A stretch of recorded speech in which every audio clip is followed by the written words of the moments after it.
Sooma, c'est l'émanation de Solaney Gestion Hôtelière, voilà, dont on vient de changer le nom.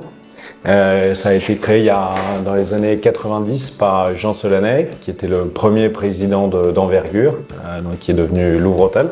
On investit depuis maintenant une grosse trentaine d'années pour le compte d'une dizaine de familles dans l'hôtellerie. C'est parti.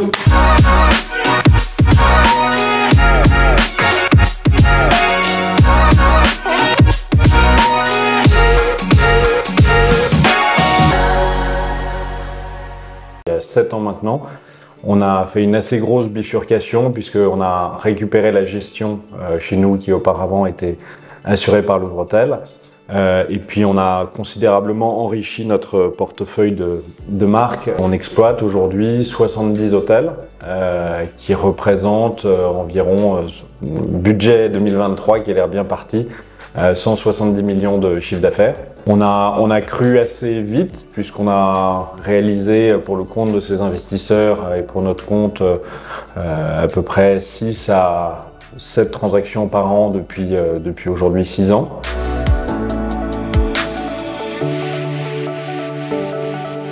Louis Solaney, qui est président de la société et du coup avec qui je suis associé, avait cette envie depuis longtemps. On en discutait, on en a discuté longtemps. C'est un pas qui est relativement intimidant et on voulait le faire de façon sérieuse.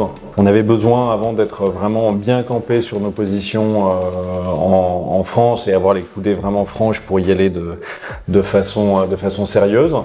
Et voilà, et donc on avait décidé de se mettre une deadline en 2023 pour se dire qu'on se jetait à l'eau. La première chose qui était importante pour nous, d'autant plus que Henri vous le racontera, mais on n'a pas fait venir Henri comme un salarié, mais on l'a fait venir comme un associé d'une nouvelle structure dédiée.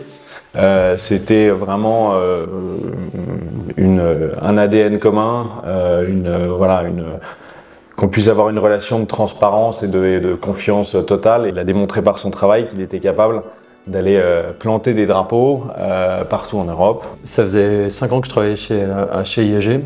Auparavant, j'ai fait 15 ans de travail dans la construction, en particulier dans l'hôtellerie de luxe. Donc j'avais déjà une solide base sur la partie construction et j'ai eu la chance de rejoindre le groupe Intercontinental pour 5 ans, sur lequel j'ai œuvré sur plusieurs pays, dont la France jusqu'à la Turquie.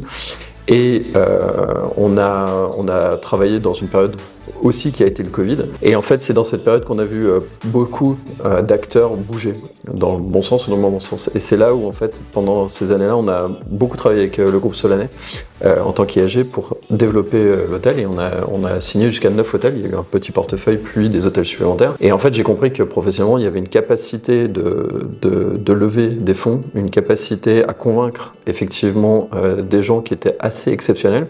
Et entre nous, on avait une capacité de traiter les deals de façon rapide, efficace, extrêmement fluide. Et quand on était d'accord ou pas d'accord, on savait se le dire les choses et conclure. Et ça, dans le business, ça compte. Donc en fait, c'est cette méthode dans laquelle on se retrouvait beaucoup. Naturellement, j'avais repéré le groupe Solaney comme étant un groupe qui était extrêmement efficace et qui commençait à avoir une trace de développement qui était au-dessus de la moyenne constatée. D'un point de vue professionnel, au bout de 5 ans, donc sur la France et les pays que je couvrais, on avait très bonne connaissance du marché, des marques, etc.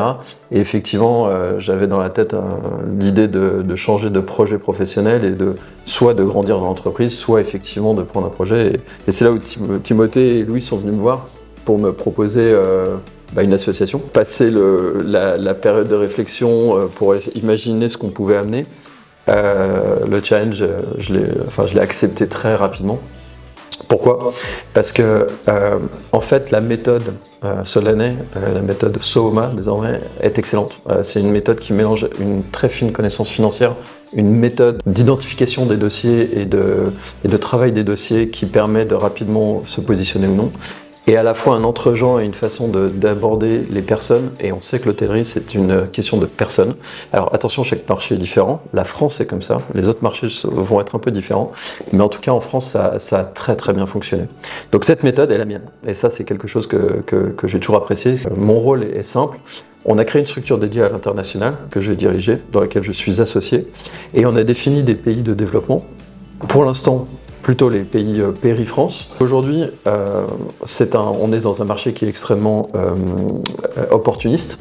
Aller acheter des hôtels, aujourd'hui, c'est de l'opportunisme. Donc il faut être préparé, il faut connaître ces marchés pour justement identifier les bons produits. Et donc, c'est ce travail que j'ai démarré de recherche de marché. Et aujourd'hui, de façon opportuniste, on commence à voir apparaître nos premiers deals.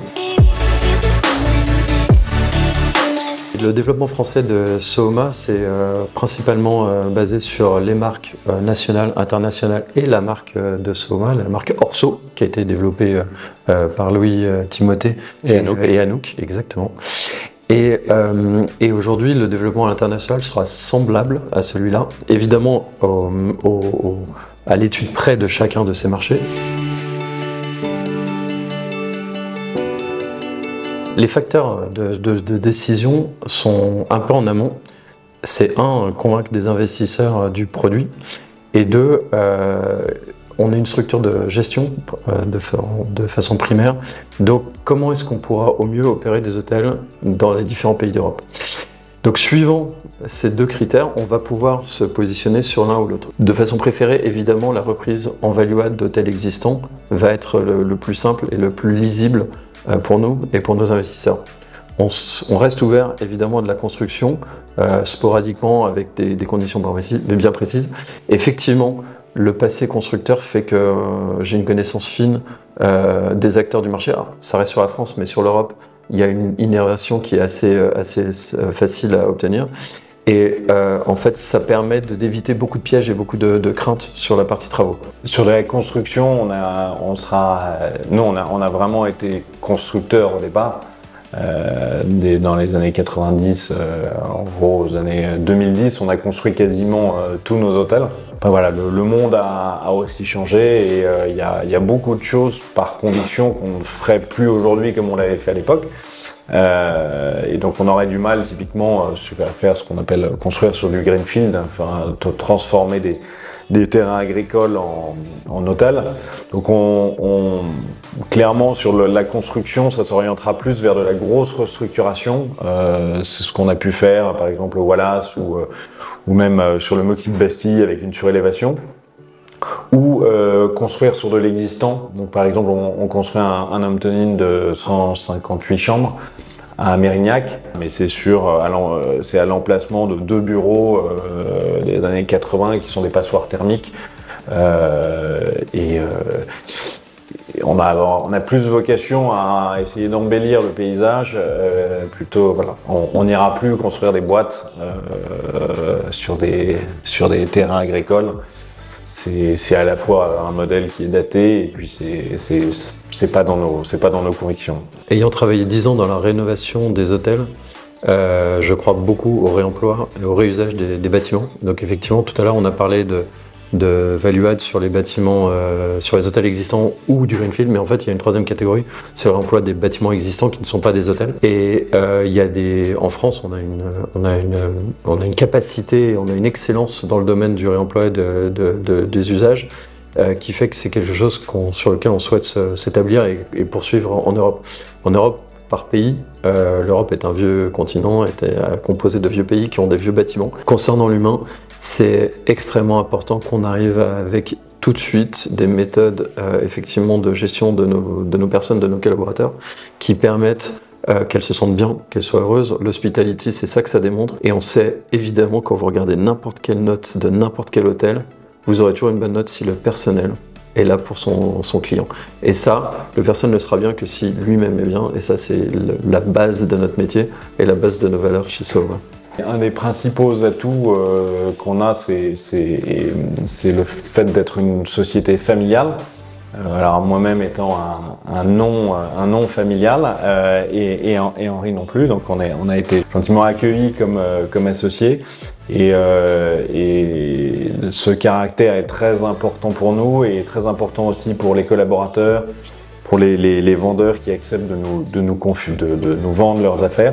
J'ai présenté Henri du coup à Jean, parce que Henri avait besoin du coup d'être adoubé et c'était une étape importante pour nous parce que Jean a une bonne intuition sur les gens et on est les deux noms familiaux au capital de Sohoma et voilà, et le fait que Jean me dise j'avais un peu l'impression d'aller présenter une fiancée, le fait que Jean dise Henri est la bonne personne pour développer l'Europe, bah c'était un très très bon signal de départ et en tout cas c'était une étape indispensable pour le début de cette aventure.